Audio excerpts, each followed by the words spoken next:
தமிழகமெங்கும் கிளைகள் கொண்ட Annamalai institute of hotel management and hospital management படிப்பில் சேர்வதற்கான அட்மிஷன் நடைபெறுகிறது.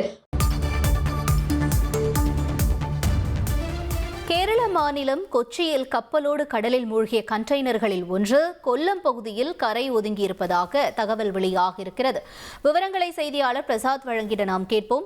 பிரசாத், வணக்கம். தற்பொழுது கரை ஒதுங்கி இருக்கக்கூடிய நிலையில அந்த பகுதியில் இருக்கக்கூடிய மக்களுக்கும் மீனவர்களுக்கும் ஏதேனும் எச்சரிக்கை விடுக்கப்பட்டிருக்கா? இதனுடைய அபாயத்தன்மை என்னவாக இருக்கிறது? விவரங்களை பதிவு செய்யுங்க. வணக்கம்.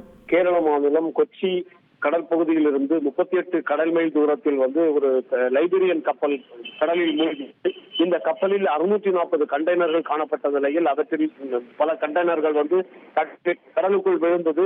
இதனால் அந்த கண்டெய்னர்களுக்குள்ள அபாயகரமான திரவங்கள் அடங்கிய பொருட்கள் இருப்பதால் அவற்றை தொட வேண்டாம் எனவும், இவை திருச்சூர், எர்ணாகுளம், ஆலப்புழா, கொல்லம், திருவனந்தபுரம் ஆகிய மாவட்டங்களுக்கு உட்பட்ட கடலோர பகுதிகளில் இந்த கண்டெய்னர்கள் கரை ஒதுங்க வாய்ப்புள்ளதாகவும் ஏற்கனவே கேரள மாநில பேரிடர் மேலாண்மை ஆணையம் அறிவித்திருந்தது. அந்த அடிப்படையில் கடற்கரை பகுதிகளும் கண்காணிக்கப்பட்டு வந்த நிலையில் நேற்று நள்ளிரவில் கொல்லம் கருநாகப்பள்ளி பகுதியில ஒரு கண்டெய்னர் கரை ஒதுங்கியது. அந்த பகுதியில் கடல் அலையில் இழுத்து செல்ல கண்டெய்னர் கடலரிப்பு தடுப்பு சுவரில் மோதியதால் பலத்த சத்தம் எழுந்ததை தொடர்ந்து அந்த பகுதி மக்கள் போய் பார்க்கும்போது கண்டெய்னர் காணப்பட்டது.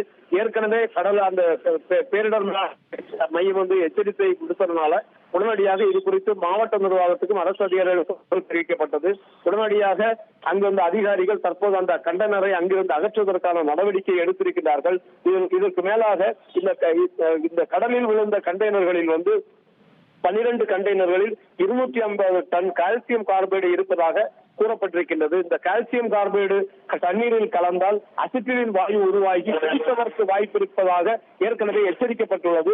இதனால் அந்த பகுதியில் பெரும் பாதிப்பு ஏற்படலாம் என்கின்ற அடிப்படையில் கடலோர காவல் குழுமமும் பேரிடர் மேலாண்மை மைய ஆணையமும் கண்காணிப்பிலும் தடுப்பு நடவடிக்கைகளிலும் ஈடுபட்டு வருகிறது. இதற்கிடையே இந்த கண்டெய்னர்கள் விழுந்ததால் கடலில் தண்ணீரில் எண்ணெய் கசிந்து எண்ணெய் படர்ந்து காணப்படுகின்ற நிலையில் அதை அகற்றும் பணியும் தற்போது நடைபெற்று வருகின்றது. தகவல்களுக்கு நன்றி பிரசாத். தமிழகமெங்கும் கிளைகள் கொண்ட Annamalai institute of hotel management and hospital management படிப்பில் சேர்வதற்கான அட்மிஷன் நடைபெறுகிறது.